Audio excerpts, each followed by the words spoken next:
สวัสดีค่ะตอนนี้ใหม่อยู่ถนนป่าตองนะคะใหม่จะขี่รถมอเตอร์ไซค์เที่ยวที่ป่าตองค่ะแล้วจะพาเพื่อนๆไปเที่ยวด้วยนะดูว่าป่าตองก็เป็นยังไงบ้างค่ะแล้วจะหาอาหารเที่ยงด้วยดูว่ามีร้านอะไรอร่อยๆที่จะทานขึ้นนะคะเดี๋ยวเราไปเที่ยวด้วยกันค่ะไป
ขี่รถวนๆไปมานะคะตอนนี้มาอยู่ที่ถนนเรียบชายหาดป่าตองค่ะแล้วเขายังมีตลาดบนชายหาดอยู่นะขับรถมาถึงตรงนี้แล้วหอมมากค่ะใหม่ไปต่อไม่ไหวแล้วหิวมากเลยเดี๋ยวใหม่จะเข้าไปตะลุยที่ตลาดนะคะไปหาอะไรอร่อยกินใหม่เคยมาแล้วนะตรงนี้เขาใช้สิทธิ์ครึ่งได้เกือบทุกร้านเลยค่ะกินเสร็จแล้วใหม่จะพาเดินอีกนิดหน่อยค่ะถนนฝั่งตรงข้ามว่ามีร้านอะไรเปิดบ้างค่ะไปกินข้าวกันค่ะ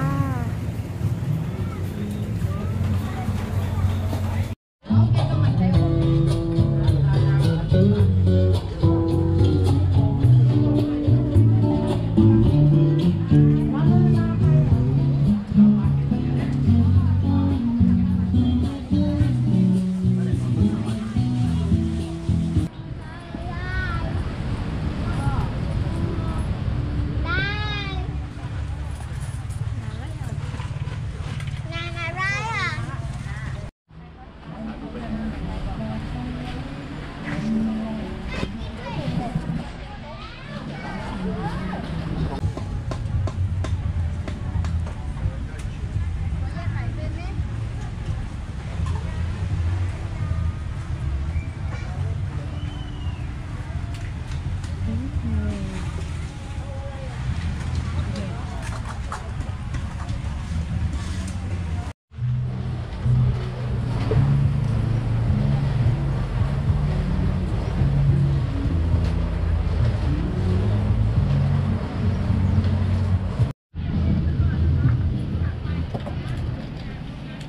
กดลำได้ใช่ไหมบางใช้น้ำกดลำแล้วเอาใส่น้ำไปเลยไป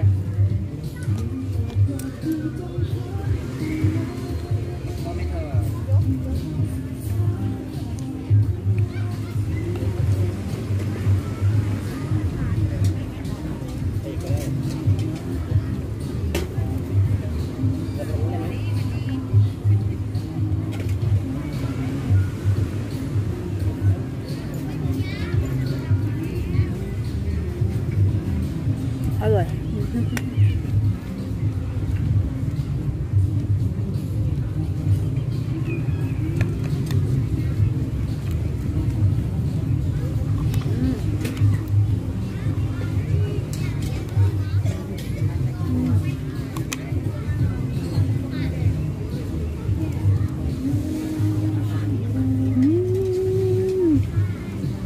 หิวอ่ะเพราะเผ็ด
เนี่ยค่ะบรรยากาศ